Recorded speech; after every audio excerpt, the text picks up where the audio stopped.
She was very ahead of her time. She was the first licensed embalmer, mortician in the state of Arkansas. And the reason for the need for her was nuns couldn't be touched by a man after they died. So she went all over Arkansas embalming nuns and also worked at Gross Mortuary.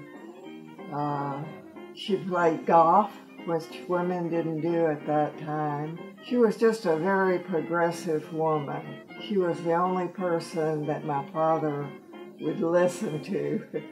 So if he got too rambunctious, we'd call Mama and she'd come over and straighten things out. She didn't have many friends. She wasn't real outgoing. She was very professional. And of course, with the job she was in, she paid the Pope and got off of her first marriage so she could go back to the Catholic Church, not a divorced woman. So like I say, she was a very intense person, but she loved my brother George and I very much. I don't know how to describe him. He went to military school. He was in the Army during World War II, and he was in France. He also got into Germany and went across the Brenner Path, which is in Germany. He was a second lieutenant because he had gone to military school.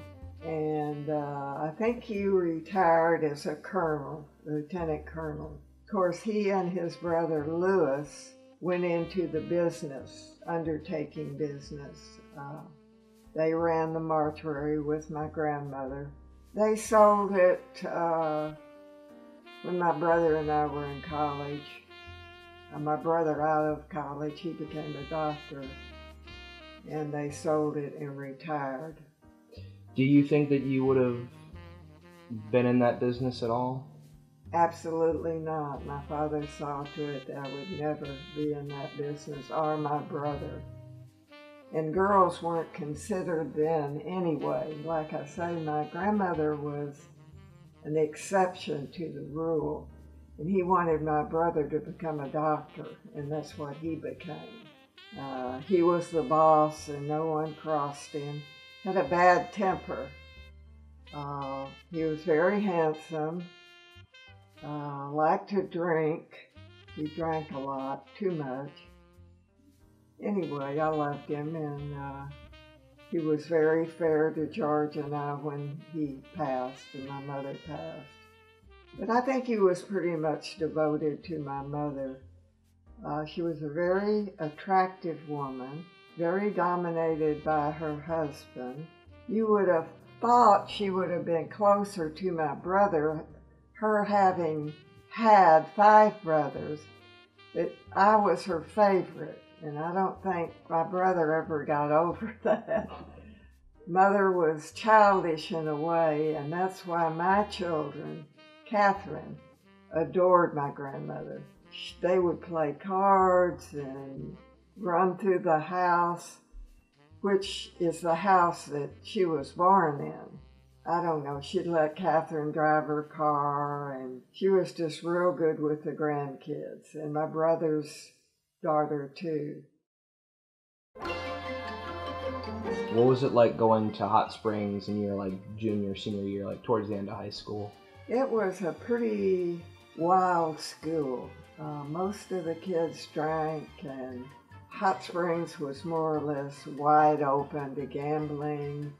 Gangsters vacationed here. They'd take the baths, which they thought was the only cure for syphilis. When we went away to the university, those kids had been in the little towns in Arkansas, and we were way ahead of them, socially, drink-wise, wildness-wise. I wouldn't want to bring a child up in Hot Springs in that era. Just too wild, and the politicians were corrupt. I know an example is a friend of mine now. his dad was married to a beautiful lady, and she had an affair with this man, and his father shot and killed him right downtown on Central Avenue. And the police came down and said, if you ever come back in this town, I will arrest you. Get out of town and don't ever come back. And that was kind of the way things were then. Until Rockefeller came and straightened things out, Hot Springs was just, well, that's why the gamblers came here. This girl was my roommate at the Tridelt house, Jackie Bianchi. And we decided that we had a costume thing, and someone had told me I looked like Elvis Presley. So I supposedly am dressed like him, and Jackie, I guess, is one of his many girlfriends. Jackie and I are still friends to this day. I see her about, once every 2 months. It's just a lot of fun at the Tridelt house. I made my grades and got to be a member, so did Jackie. That's about all. So, what was it like being in a sorority? It was really the place to be because of the living conditions. And mainly everybody that didn't pledge, I don't know. If I had it all to do over again, I wouldn't pledge. I would live in the house that is now, it was a huge dorm and it's now a hotel up at Fayetteville, Arkansas. I just think I would have spent more time on my studies than the things we did as Tridelt pledges and then members. You lived in London for 6 years? Yeah, 6 years. And it's an experience that taught me so much because really I had never been out of Arkansas. I would have probably stayed there and had dual citizenship. But Bruce wanted to come back to Hot Springs. I didn't. But anyway, it was a great experience intellectually. I was walking, we stayed at the Holiday Inn when we first got there.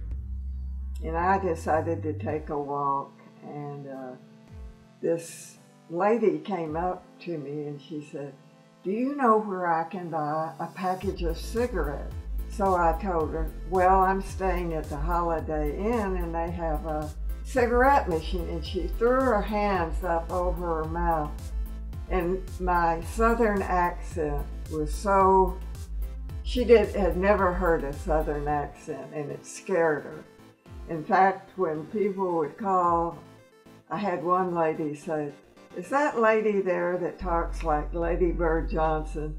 But after a while, you pick up kind of their way of saying things, and it gets lesser and lesser.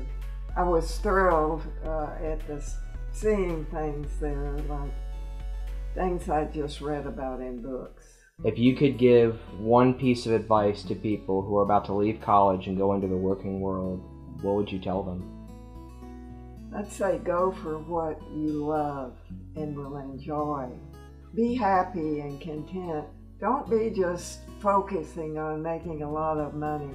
Whatever your personality is, if it's helping people, if it's being a politician, I wouldn't go into like my father's business unless I really loved it. I would just do, because life is so short. Do what you love and respect, that you can respect yourself.